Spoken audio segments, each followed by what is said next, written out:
E ele faz a diferenciação entre dor e sofrimento, né? É que nem você tocar no negócio, a dor é necessária. A dor ela vai fazer você crescer. A dor ela vai fazer você aprender alguma coisa. Por exemplo, quando você toca numa coisa e o ferro está quente, por exemplo, você aprende que se você tocar no ferro de novo, sua mão vai queimar. A mesma coisa o dedo na tomada. Das mesmas formas são as dores emocionais, certo?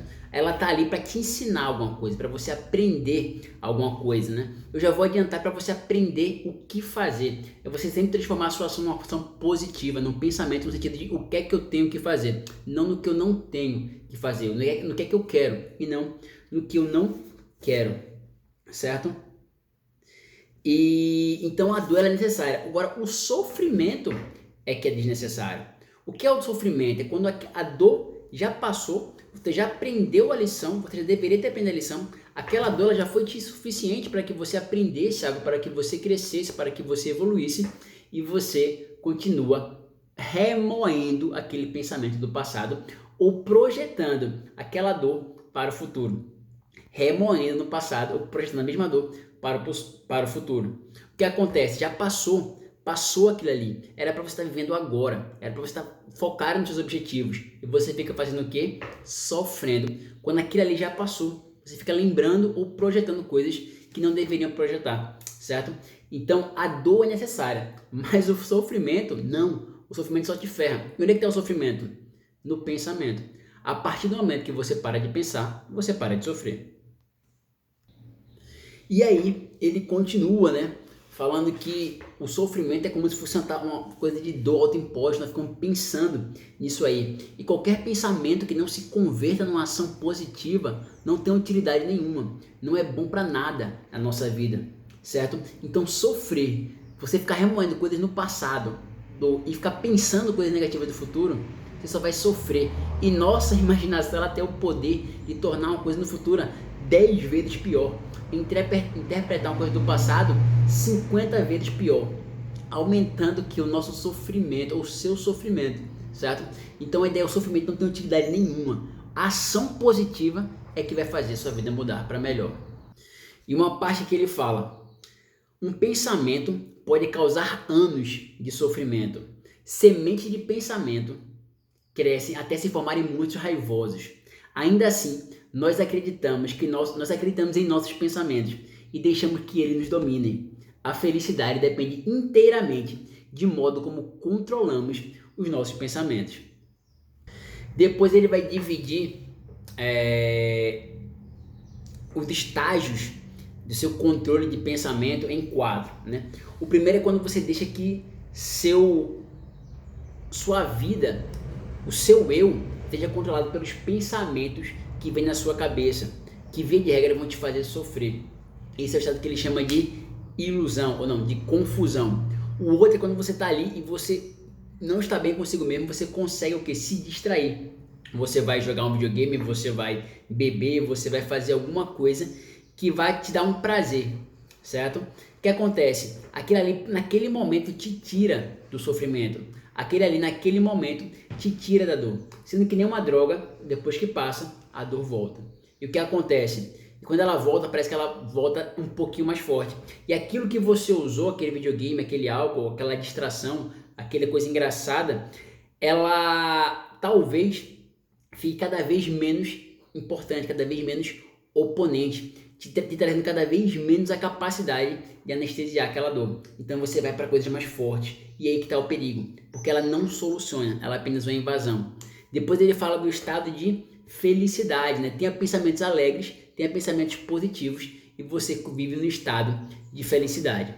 E por fim, que é o melhor estágio, ele fala: aceite a vida exatamente como ela é. Aceite as vidas exatamente como ela é. Calibre expectativas com relação à interpretação dos seus fatos e você vai viver numa constante estágio de alegria. Sim, eu esqueci de falar do estado de sofrimento, né? Antes do estado depois da confusão, vem o estado de sofrimento, que é onde a maioria das pessoas estão. E é o que nós vamos falar dele agora. Ele vai falar do estado de sofrimento, né? Que é aquele estado em que nós somos dominados pelos nossos pensamentos. Nosso cérebro, ele é um sistema desenvolvido para a sobrevivência. Ele foi desenvolvido durante milhões ou bilhões de anos, no momento em que nós vivíamos numa selva, numa caverna, cercado de coisas que nos ameaçavam literalmente nossa vida. E o cérebro até hoje ele funciona assim. Às vezes na sua vida está tudo certo, está tudo dando bem, mas você procura sempre o quê? Sempre o que está dando errado, como se aquilo fosse ameaçar a sua sobrevivência. E você super focaliza aquilo, você aumenta aquilo. Nosso poder de imaginação para o que pode dar errado é muito maior. E nosso poder de lembrar daquilo é muito maior. E quando se você tirar aquilo ali e for ver na sua vida, está tudo certo. Né? E muitas vezes aquele medo nem é verdadeiro, é apenas aquela coisa nem é verdadeira, é apenas um medo na nossa mente que nós deixamos criar aquele monstro, porque nós temos medo de que aquilo ali possa ser, vamos supor, um leão que venha tirar a nossa vida. Então nós começamos a nos precaver demais, nós começamos a exagerar nas consequências negativas e isso atrapalha que nós gozemos de uma vida, isso atrapalha a nossa percepção dos fatos, isso exagera as coisas negativas, isso gera o que? Projeções negativas e atrapalha não só a sua felicidade sentimental, quanto a sua crescimento como pessoa profissional em todas as áreas. Então, nosso cérebro, eu chamo ele de um filho da puta, porque ele tende a distorcer tudo que nós vemos para fazer com que nós sobrevivemos. Né? Então, uma pequena coisa ele transforma numa grande coisa negativa ou num grande potencial negativo, como se aquela árvore mexendo pode ser um tigre lá atrás. Mas às vezes são um vento, às vezes são só passarinhos. Mas você acha que é um tigre e você se comporta como? Para se defender ou para atacar. Entendeu? Isso vai minando não só as suas atitudes, como a sua própria felicidade. Tá bom? Então, minha primeira dica é: duvide sempre do seu cérebro. Seu cérebro ele é negativista, ele quer te ferrar, ele quer te manter vivo, mas infeliz. E a pergunta é: o que é que hoje ameaça a nossa sobrevivência? Antes de viver, a gente vai morrer, praticamente nada.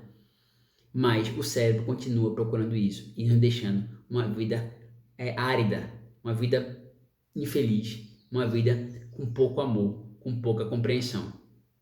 Quanto ao estado de evasão, eu já falei, né, que você procura distração e tal, mas aquilo ali, quando volta pior, né, a sua incômodo, o seu sofrimento, aqueles pensamentos nocivos e aquelas coisas que naquele momento te fizeram distrair, te fizeram parar de pensar, como eu já falei, o sofrimento está no pensamento. Quando você para de pensar, você para de sofrer, e quando você volta a pensar, você volta a sofrer, aquilo vai perdendo força. Então o que ele vai sugerir é que essas coisas, né, a comédia, os jogos, a ficção, né, elas não sirvam como um remédio para o sofrimento, mas como o quê? Como um suplemento da felicidade. Muitas vezes pode servir como um remédio, como apenas um paliativo, para você romper aquele padrão e conseguir parar com aquele ciclo vicioso de um pensamento negativo e começar um novo ciclo de pensamento. Você faz apenas aquela quebra, mas não como um paliativo, como uma fuga, certo? Ou como um suplemento, ou como uma quebra, para a partir daí você tomar consciência dos seus pensamentos e fazer a sua vida mais feliz. Então é o que ele fala, né? Ele usa esse negócio como um botão de emergência, não como um remédio que você vai tomar todo dia, certo? Botão de emergência que vai te fazer calar aquela voz na tua cabeça e vai te fazer mudar esse ciclo, né? E escolha coisa saudável, vai fazer uma atividade física, use da música, use de uma massagem, alguma coisa, uma conversa com alguém, alguma coisa positiva para sua vida. Depois ele vai falar do estado de felicidade, né? Que é o estado que ele vai falar que é você manter pensamentos positivos, você comandar o seu cérebro, praticamente falar: cérebro, você é um otário, você é um filho da mãe, vai, me manda um pensamento mais positivo aí, certo? Esse é o estado de felicidade, mas o nível maior ele chama o estado de alegria, que é o estado que você aceita a vida como ela é. Você não só aceita, mas como você fica se entrega à vida como ela é, você participa da vida, você flui com a vida, certo? O que acontece muitas vezes, ou na maioria das vezes, nós interpretamos os fatos de uma forma inconveniente, nós somos iludidos pelo nosso cérebro para a interpretação negativista das coisas e nós super valorizamos as nossas expectativas e por aí nós sofremos. O que é que nós esperamos? A vida, assim como mesmo que um caminho que seja familiar, vai ter alguns solavancos, pode ter um buraco na estrada, pode ter alguma chuva. E mesmo assim, nós não precisamos ficar nervosos com isso, faz parte da estrada, mesmo assim faz parte da vida. É comum que o chefe seja chato, é comum que uma vez por ano você adoeça, É comum que tenham crises econômicas no decorrer da vida. O que mais? É comum que seu filho na adolescência seja um pouco rebelde, é comum que seu pai seja um pé no saco. E o que acontece? Você não precisa sofrer. Se você aceita isso e a partir de você tomar uma interpretação positiva disso e ações positivas, e você espera, você deve esperar que a vida seja assim, eventualmente, e se preparar e tomar ações positivas para isso, mas por você esperar, você simplesmente aceita, cara, é normal, agora eu vou agir, é normal, agora eu vou agir, isso faz parte da vida, agora eu vou agir, eu só preciso reequilibrar minhas expectativas, talvez estejam muito altas, interpretar os fatos de uma forma mais positiva, colocar mais otimismo nas coisas, tá bom? Então, é aí que vai, aí que ele fica a frase final dele, né? Quando nós temos realmente expectativas realistas e tiramos os filtros, tiramos os bloqueios que nosso cérebro cria para interpretar os fatos, nós vamos ver que a verdadeira alegria é estar em harmonia com a vida exatamente como ela é. Um exemplo muito didático que ele dá foi quando ele começou a investir nas bolsas de valores e teve uma vez que ele investiu errado e, cara, teve uma queda muito grande nas ações que ele comprou. Durante muito tempo ele ficou sofrendo porque ele fez uma má compra, ele fez um mau investimento. Mas depois ele continuou investindo. E depois de um tempo, quando vinha aquelas quedas nas ações deles, nos investimentos deles, ele não se abalava mais, porque ele sabia que fazia parte do mercado. Então, antes disso, ele procurou estudar como é que funciona o mercado. E quando tem as quedas, ele não se abala mais, faz parte disso. Se você fosse abalar por tudo, você vai sofrer demais. Ele vê o conjunto da obra, ele vê o conjunto dos investimentos e sabe que ele está no caminho certo. Ele não se abala porque faz parte. Quando tem uma coisa ruim na sua vida, saiba que isso faz parte da vida e está ali para te ensinar alguma coisa, está ali talvez uma dor para te fazer crescer, para te fazer melhorar. Mas se você for ver, aquilo deveria ser esperado, aquilo faz parte. E se você for ver também, você está interpretando aquilo de uma forma extremamente negativa. Então você tem que reequilibrar isso aí e você vai viver em constante felicidade. Então, a partir de agora, eu vou falar, cara, é normal isso. Quem nunca teve uma grande alegria em entrar num buraco, entendeu? Quem nunca teve um momento de muito sofrimento, muita angústia, estresse de entrar num jogo e parar, certo? Mas ele vai agora te revelar que você vai viver na sua configuração padrão, que você não deve aceitar nada menos do que a alegria constante na sua vida, certo? E para isso, você vai ter necessário três etapas, né? Que ele subdivide o livro, que é abandonar as 6 grandes ilusões, corrigir os 7 pontos cegos e apoiar-se nas 5 verdades definitivas. A primeira ilusão que ele fala é a ilusão do pensamento. Ou seja, as pessoas elas se identificam com o pensamento, elas falam, eu sou o que eu penso, ou pior, o que eu penso é a verdade. O que eu penso é o que é nesse mundo. Como eu já falei, nosso cérebro ele é o quê? Ele é um sistema de sobrevivência. Ele vai estar sempre ali, falando com você, falando o que está errado, o que está errado, o que está errado. E ele não vai procurar os fatos em si. Ele não vai procurar ver que está tudo bem aqui. Mas ele vai procurar o que está errado na cozinha, o que está errado na casa dos seus pais. O que está errado no seu trabalho, o que está errado no seu relacionamento. Ele não vê, cara, que está tudo bem. Aquele nem está errado, mas o cérebro procura o que pode estar errado e começa a crescer. E começa a fazer aquela converseira no seu pé do ouvido. Ele começa a conversar com você, a remoer pensamentos do passado e a projetar pensamentos no futuro. E vem aquela converseira na cabeça, aquele converseiro negativo. Certo? Então a primeira coisa que você tem que identificar primeiro, você não é esses pensamentos, você é algo muito mais divino que isso, você é algo muito mais positivo, muito mais celestial do que isso, você não é esses pensamentos. Segunda coisa, esses pensamentos não são verdade, são pensamentos do filho da puta, que é o seu cérebro, para te fazer ficar vivo e infeliz. E hoje em dia nada ameaça a sua felicidade. Então ele fica projetando isso para defender alguma coisa ligada à psicologia, alguma coisa ligada ao seu ego. Mas ele fica fazendo isso. E qual é a solução? Então se o cérebro ele é um filho da mãe, que ele foi projetado para uma coisa e hoje ele só começa a conversar com a gente, uma conversa angustiosa, uma conversa remoedora do passado ou projetista negativamente do futuro, como é que eu faço para isso? Eu consigo? Como é que eu faço para mudar? Como é que eu faço para controlar isso aí? Fala, primeira coisa, você tem que assumir o controle. Você tem que mandar no seu cérebro.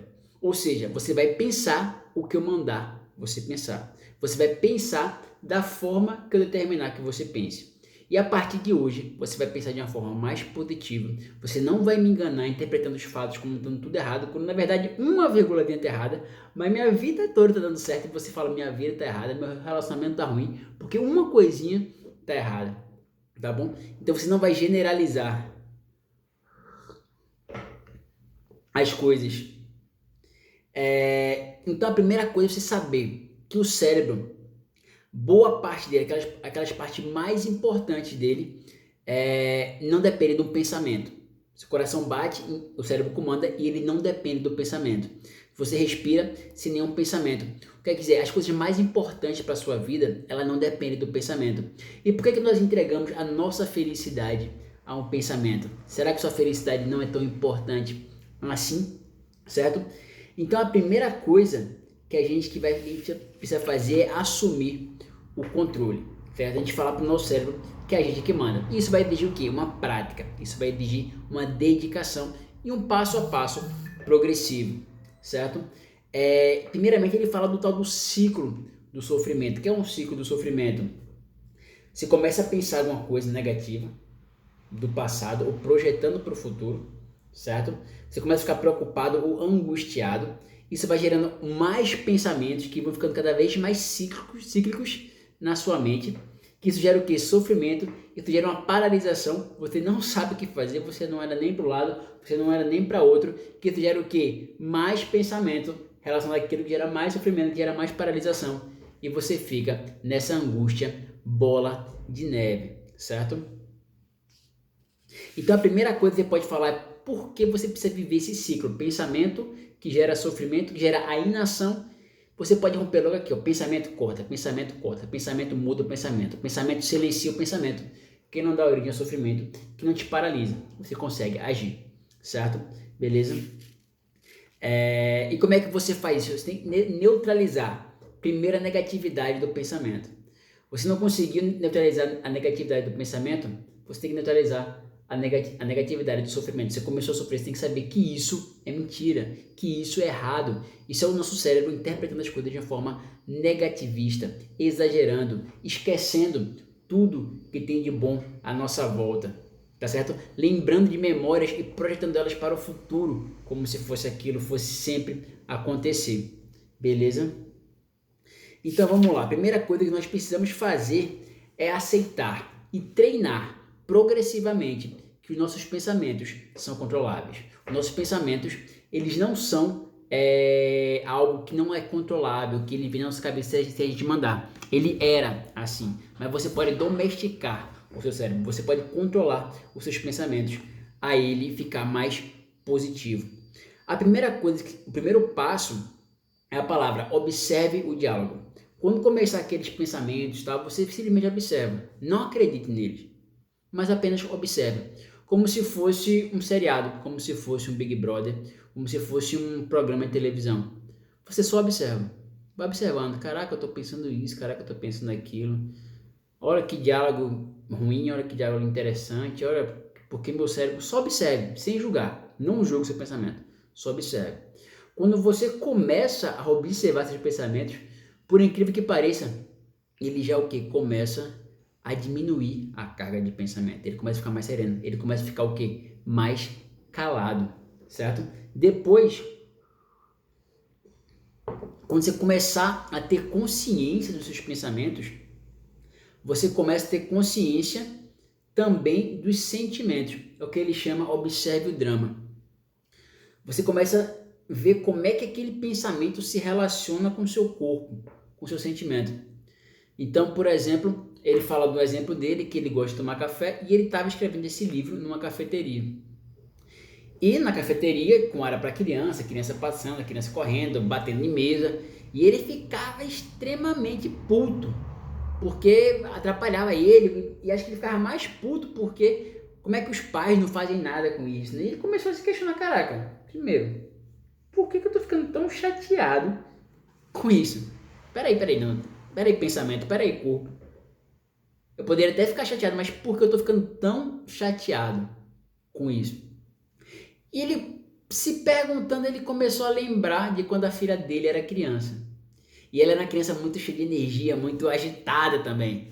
E ela fazia o quê? Barulho. Ela fazia o quê? Corria. Ela não, meio que era um pouco agitada demais. E ele se envergonhava de ele não ter a capacidade de controlar a filha dela naquele sentido.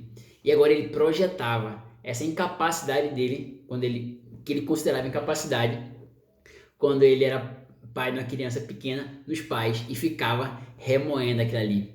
E hoje ele vê com saudade aqueles momentos que a filha dele era criança, cheia de energia, cheia de criatividade, cheia de coisa boa, e que a pessoa que ela se tornou devido a isso. E hoje, quando ele vê crianças correndo numa cafeteria, quando ele está escrevendo, que até às vezes barra na mira dele, ele abre um sorriso e lembra de Aya, que é a filha dele, com toda aquela energia. As crianças não me incomodam mais.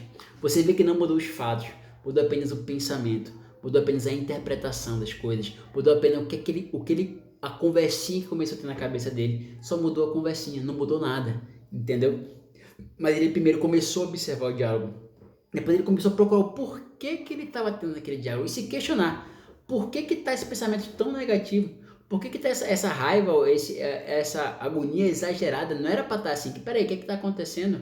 O problema talvez esteja comigo mesmo, não com as crianças. Aí ele vai falar, né? Tá vendo como é nosso cérebro, cara? Ele é negativista, ele projeta coisas negativas, ele até projeta sensações negativas porque ele foi construído num mundo em que você tinha que analisar o que podia dar errado para você viver. E a questão é, ele tá te mantendo literalmente vivo, mas ele tá acabando com a tua vida. Em termos emocionais, ele tá acabando com a tua felicidade, com a felicidade daqueles que estão ao teu redor. E a pergunta é, vale a pena manter um cérebro desse assim?